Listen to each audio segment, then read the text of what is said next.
Welcome to episode 37 of the Pulse of Physiology. I'm your host, Dr. Jim Davis, and today we're breaking down the electrocardiogram, the EKG or ECG.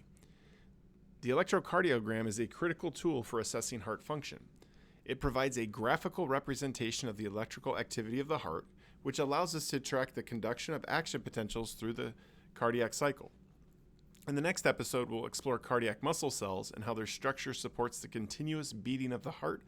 But for now, let's focus on understanding the EKG and what its waveforms, segments, and intervals tell us about heart function. Now, an electrocardiogram records the electrical impulses that trigger the heartbeat. These signals are detected by electrodes placed on the skin, allowing clinicians to assess heart rate, rhythm, and conduction abnormalities. The electrocardiogram consists of distinct waveforms, segments, and intervals, each representing specific phases of the cardiac cycle. The electrocardiogram has three primary waveforms that represent depolarization and repolarization events in the heart. The P wave represents atrial depolarization, which triggers atrial contraction. The QRS complex is composed of three waves, Q, R, and S, and together they represent ventricular depolarization, which initiates ventricular contraction. Now, during this time, atrial repolarization occurs, but is hidden entirely within the QRS complex. Finally, there's the T wave, which represents ventricular repolarization as the ventricles reset electrically in preparation for the next beat.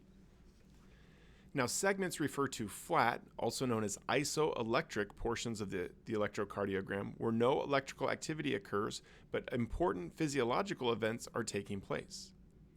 The PR segment occurs between the end of the P wave and the start of the QRS complex. It represents the delay in the AV node, which allow the atria time to contract and the ventricles to fill. The ST segment occurs between the end of the QRS complex and the start of the T wave. This is the period when the ventricles remain depolarized before repolarization begins. Then there are intervals, and intervals include both a wave and its connecting segment, providing insight into the timing of electrical conduction. So the PR interval extends from the start of the P wave to the start of the QRS complex. So this includes the P wave and the PR segment.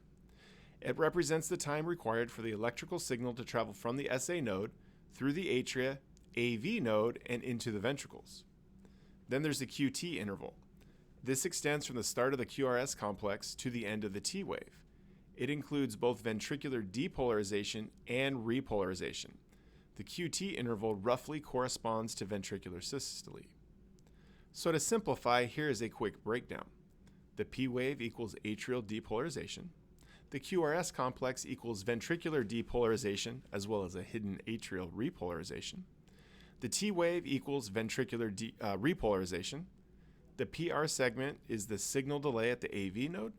The ST segment is the time when the ventricles remain depolarized before repolarization.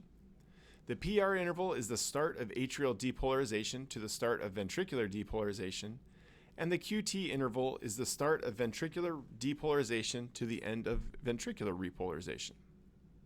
Now, by understanding the EKG, you should be able to draw and label an EKG, identifying each wave, segment, and interval, explain what occurs during each phase, correlating electrical activity with mechanical contraction, and ultimately, we hope you can recognize normal versus abnormal EKG patterns, which can indicate heart rhythm disorders like bradycardia, tachycardia, or arrhythmias. So to summarize, three key takeaways. The EKG records the heart's electrical activity, which shows both depolarizing and repolarizing events. The P wave, QRS complex, and T wave correspond to atrial depolarization, ventricular depolarization, and ventricular repolarization, respectively. Segments, such as PR and ST, and intervals, such as PR and QT, provide additional information about conduction delays and systolic timing. And so that's it for episode 37 of the Pulse of Physiology. I hope this episode has provided clarity on how the EKG represents cardiac electrical activity. Join me next time for episode 38, where I'll take a closer look at cardiac muscle cells and how their specialized structure supports continuous heart function. Until then, keep questioning, keep exploring, and stay curious.